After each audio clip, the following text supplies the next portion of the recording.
Hello, my name is Mark Boyer, and this video is about joining the marijuana party, okay? And in this way you have a prescription under law to possess your marijuana, okay?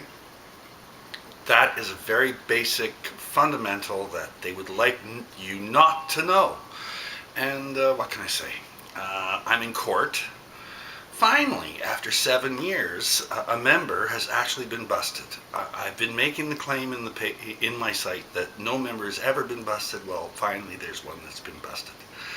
And she was given a bail undertaking that she could not possess her drugs, okay, without a prescription, which I've been waiting for this golden opportunity to file on this ever since I've started my club.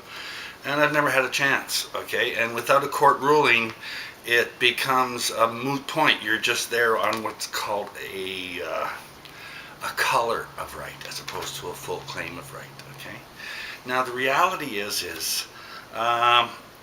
we filed in the lower court, which is the criminal court, under a bail variance undertaking, and they justly ruled that they could not rule on this, okay? But they actually could rule in favor, they just couldn't rule against.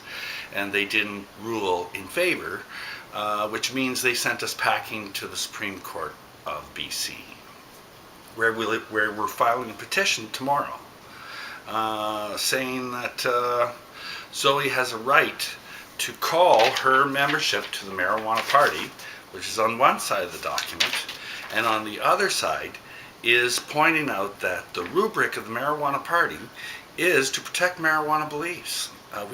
I've won that ruling in court, okay?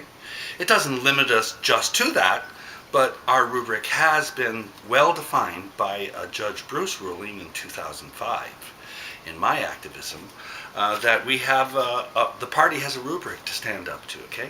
And under my electoral district association, we can set up an independent set of rules to operate a compassion club that literally is a subscription to a prescribed platform of beliefs, and that means you have a prescription for your cannabis under a claim of right. Now, my argument is very clear that under the law, you're being charged under the CDSA, okay, the Controlled Drugs and Substance Act.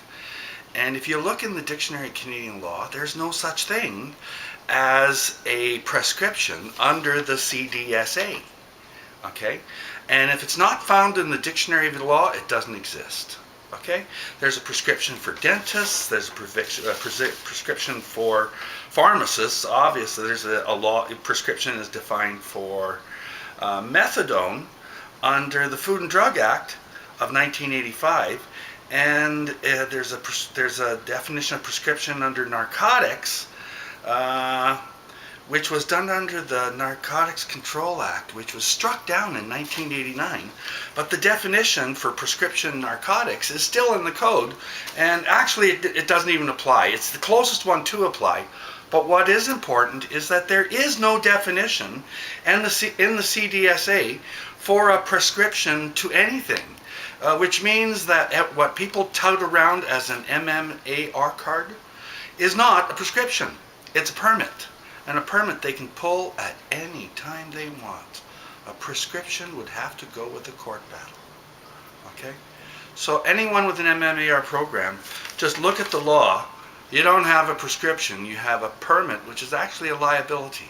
Now, what we're saying in court is that under all the definitions of prescription to drugs, prescription to any, we actually fit the definition of prescriber, and we are prescribed by law, which is a very clear definition. Now, my contention is that all the Compassion Club providers in the Vancouver area use the definition of prescribed by law because they're acting under a prescribed set of activities decreed by the mayor, okay, when he got into office. all these new compassion clubs have opened up since we've had this new mayor. So it prescribed by law by the mayor in the jurisdiction of Vancouver says that these judges should show some compassion toward this ruling.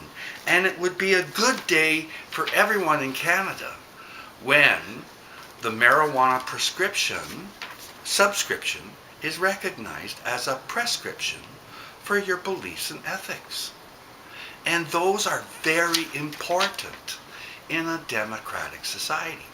Now go to my website, go to my THC links.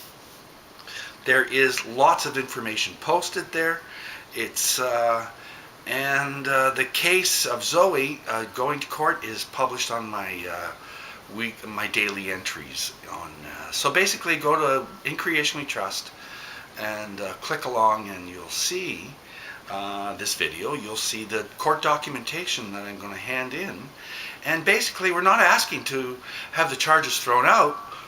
We're asking for this judge to show compassion to this member's need to have her subscription recognized as a prescription to protect her from stupid cops. Okay, literally, we have to have this protection, and it casts it in law, which would be a very good day. It's a very good argument. And what can I say? The worst they can say is no, but they could give a resounding yes. Thank you very much.